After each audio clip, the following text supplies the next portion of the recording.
प्रख्यात कवि, कथाकार और उपन्यासकार 1 जनवरी 1937 को राजनांद गांव में जिनका जन्म हुआ, 1971 में पहला कविता संग्रह और ये अब अंतिम संस्कार की आपको तस्वीरें दिखा रहे हैं, उनकी अंतिम विदाई दी जा रही है। तो 1971 में पहला कविता संग्रह प्रकाशित हुआ था। कविता संग्रह लगभग जय हिंद प्रकाशित, 1900 जिस तरह से 79 में उपन्यास नौकर की कमीज प्रकाशित। तो ये तमाम उपलब्धि आपको बता रहे हैं और इसके साथ ही अभी आप अपनी टीवी स्क्रीन पर तस्वीरें देख सकते हैं जिस तरह से अंतिम विदाई दी जा रही है। साहित्यकार विनोद कुमार शुक्ल का निधन हो चुका है, अलविदा कह चुके हैं दुनिया को। राजकीय सम्मान के साथ अब आखिरी विदाई दी जा रही है। तो ज्ञानपीठ पुरस्कार से सम्मानित थे विनोद कुमार, जो कि अब इस दुनिया में नहीं रहे। उनका एम्स में इलाज चल रहा था, लेकिन एम्स रायपुर में उन्होंने अपनी अंतिम सांस ली। लंबे समय से बीमार थे विनोद कुमार शुक्ल और अब उनका निधन हो चुका है।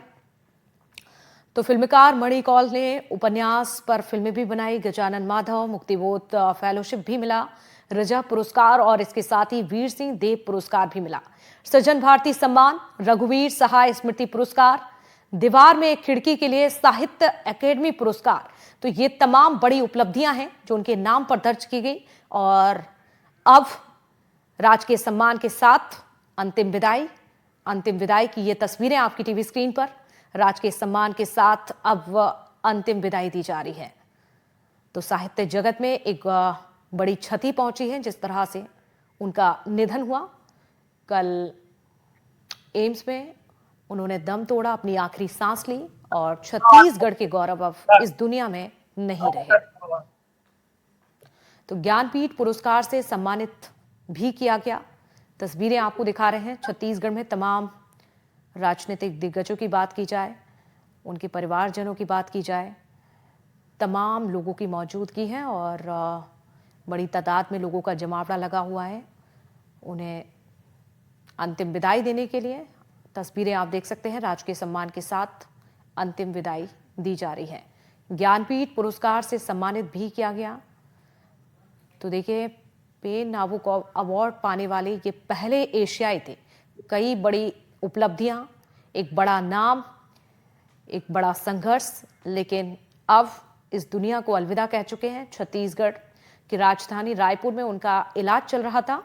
लंबे समय से बीमार थे और कल उन्होंने अपनी आखिरी सांस ली।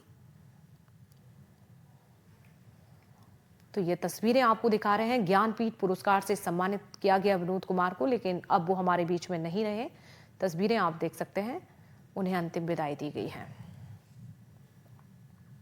लंबे समय से बीमार चल रहे थे विनोद कुमार और एम्स में भी उनका इलाज चल रहा था, लेकिन कल एक खबर सामने आती है। विनोद कुमार, देखिए जिस तरह से साहित्यकार विनोद कुमार शुक्ल को अंतिम विदाई दी गई।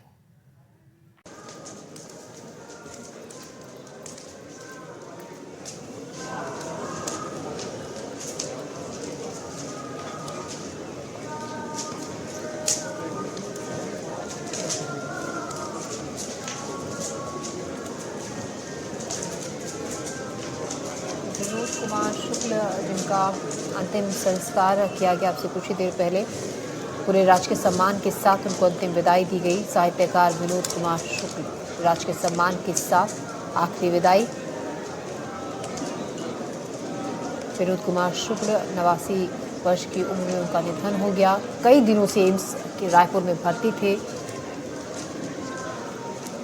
और अपनी सादगीपूर्ण भाषा, मानवीय संवेदनाओं से भरी रचनाओं ने हिंदी साहित्य को विशिष्ट पहचान दी।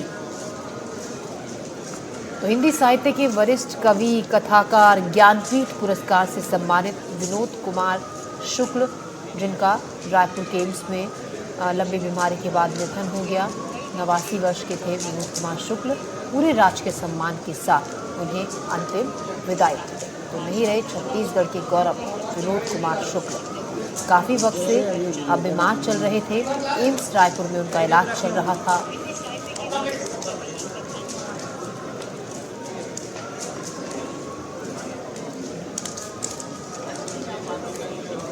महान साहित्यकार विनोद कुमार शुक्ल को श्रद्धांजलि देने के लिए मुख्यमंत्री विष्णुदेव साय उनके आवास पर पहुंचे थे। साथ ही कुमार विश्वास भी वहां पर पहुंचे थे और तमाम अन्य बड़े साहित्य जगत के लेखक, कवि, कलाकार विनोद कुमार शुक्ल के अंतिम दर्शन के लिए उनके निवास पर पहुंचे थे। पूरे राजकीय सम्मान के साथ उनका अंतिम संस्कार किया गया।